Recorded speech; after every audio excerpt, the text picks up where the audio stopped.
Welcome to Real Talk, where I give real answers to real questions from real worship leaders. Are you a real worship leader with a real question and you want a real answer? Head down to the description below. There's a little button to a link down there that says submit your questions for Real Talk. And you can submit your question for Real Talk, and I just might answer it on a future episode. Got some good questions this week? Let's talk about it. What is your opinion on when a worship leader should be paid? I know a lot of folks leading are volunteers. I've been leading worship and taking care of sound/tech for our church of plus or minus 100 members for 2 years now and love doing it. The pastor and many others have told me that the quality of our worship and the congregation's participation has greatly improved over the past couple of years. I thank God for putting it on my heart to step up and lead worship. I feel like it's part of my service to God, and I'm good doing it for free. But a pastor is paid for the work that he does. I don't feel underappreciated in my position, but I do put a lot of time and effort into preparing worship that takes away from my job. I'm self-employed. I know you'll say, what does the Bible have to say about this? Glad you asked. I would reference 1 Timothy 5:17 through 18. The elders who direct the affairs of the church well are worthy of double honor, especially those whose work is preaching and teaching. For Scripture says, do not muzzle an ox while it is treading out the grain, and the worker deserves his wages. I'm happy to serve and will continue doing so as long as God leads me to. I'm not seeking a full-time wage, but as a 36-year-old husband and father of 2, some compensation wouldn't be frowned upon. It's a slippery slope, because if I got paid, then other volunteers should get paid too. Glad I found your channel, enjoy your sound biblical advice, and we'll be implementing it into leading our worship team. Looking forward to your answer. Thanks. Well, thanks for the question. I think that there's probably a lot of worship leaders thinking about this who serve in volunteer roles.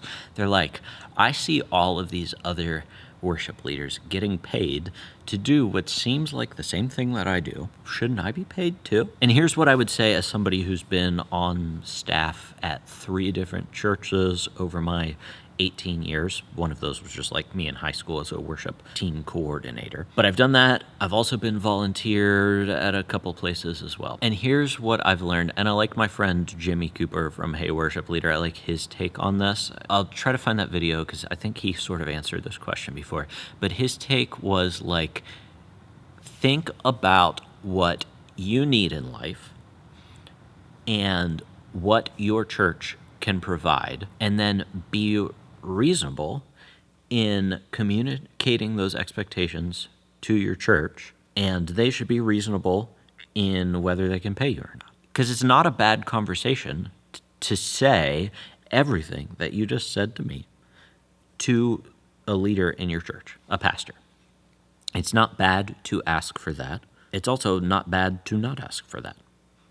But just think about, like, how much time am I putting in? Is it taking me away from other things? Is me being taken away from those other things causing financial stress for my family? And I'm not like $1 million in debt, and it's sort of, my fault that I'm in this situation, and my church shouldn't have to, shoulder the burden for my financial situation if I haven't managed my finances well. But if I've managed my finances well, and I don't feel like I can make ends meet or pay for what I need to pay, and I'm serving at my church, then I can go to my church and say, hey, I'm doing ministry here. These are the things that I'm doing. I've noticed that they're kind of taking me away from my self-employment time, which would pay my bills. And I was just wondering if there's any possibility of me being compensated here for the things that I do. I'm not saying like I'm going to step down if I don't get paid. I'm just asking the question. I think that that's a fine question to ask. Maybe your pastor says no. I don't know, but you'll never know until you ask.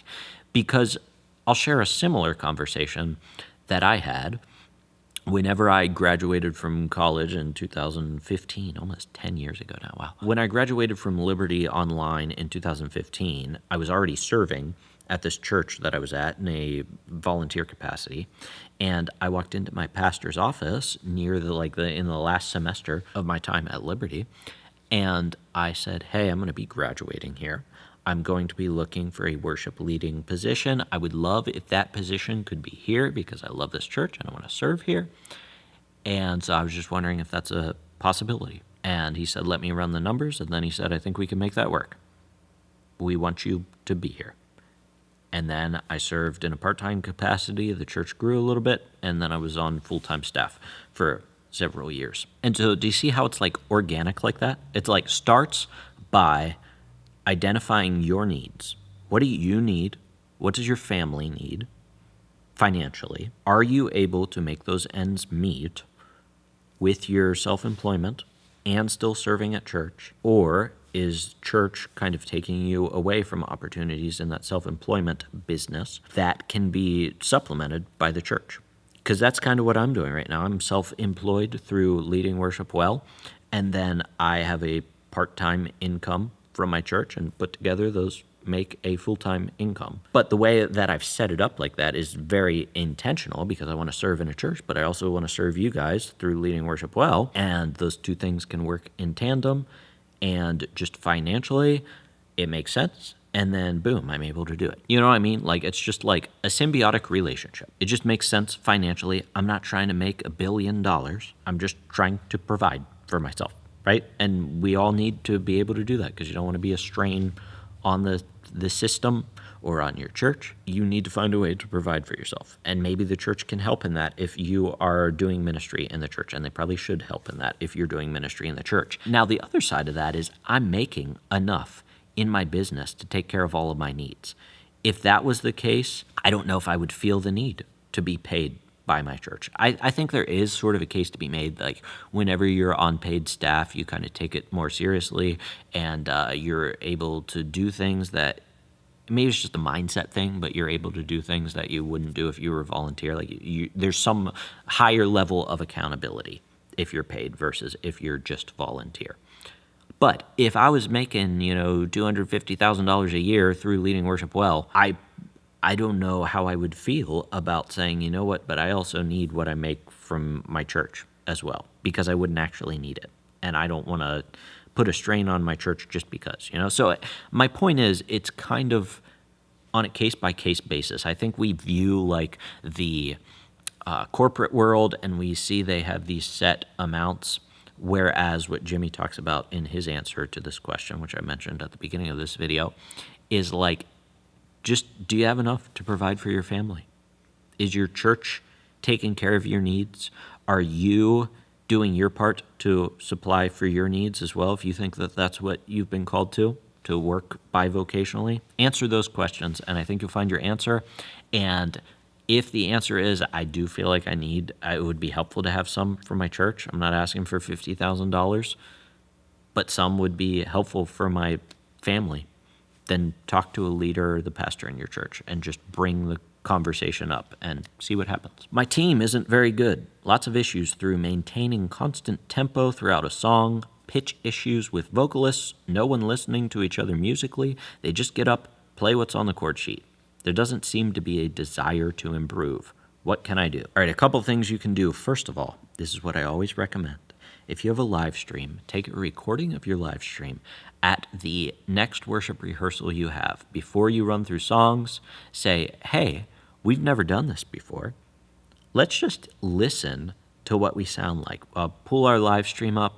Are you guys ever curious about what we sound like? And say, we're going to listen to this song that we did this past Sunday, and pick one that, don't pick the one that they blew it on, right? But pick one where there's some encouragement in there, and say, I want you to listen to what we did well and what we could improve on, and listen for that in your specific instrument area as well, whether that's vocalist or guitar or drumming or whatever.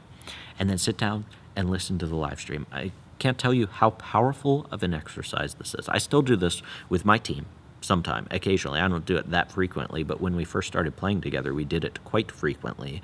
And it's so helpful because whenever you're playing on Sunday morning, especially if it's this team you're talking about, it sounds like they're probably really focused trying to play all the right stuff, and they're getting things wrong, but they're focused on it because they can't play it well.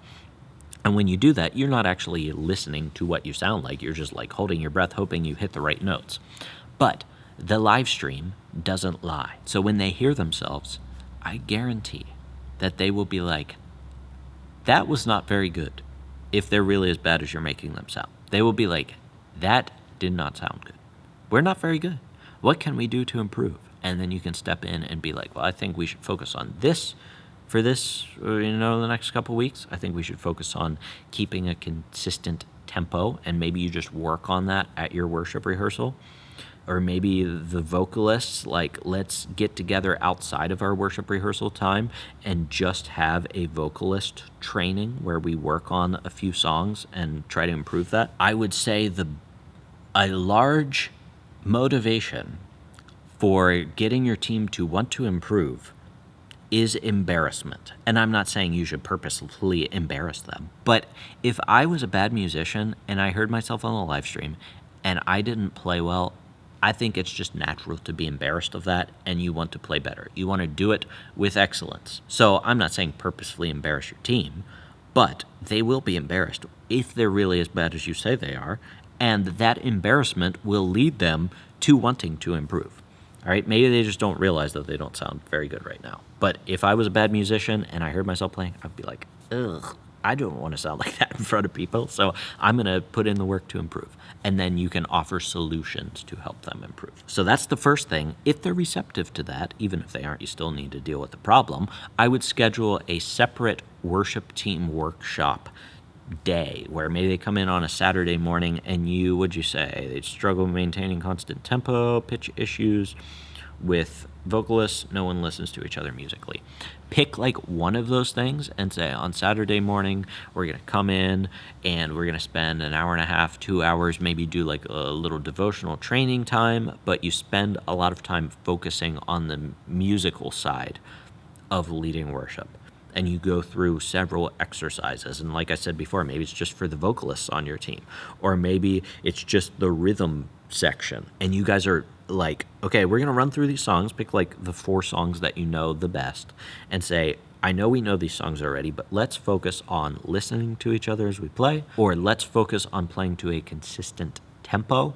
Maybe you could try just throwing a click track in. I mean, they're not going to be able to play to that very easily, probably, if they've never done it before, but that at least gives them a sense of, like, an objective sense of, hey, we are getting off of the tempo here, so we need to lock into that. Something to try. And then after that workshop, I would not only do it like one time and be like, okay, we're probably good now, but keep reinforcing those musical lessons for the next 3 months or so, and then work on the next thing and have a workshop for that, reinforce that for 3 months, work on the next thing in a workshop, and so on and so forth, until your team gets to a point where they are better musicians. But keep it in front of them. Use the workshop not as the ending point of, okay, I did this, I did my job, but use that as a launching off point where now I can bring that problem up whenever I hear that problem during our worship rehearsals. And bottom line, you'll never have time to do this if you don't have a plan for your worship rehearsal, and that's why I put together the worship rehearsal blueprint. You can check it out down in the description below. It's 5 steps to leading the perfect worship rehearsal that leads your team well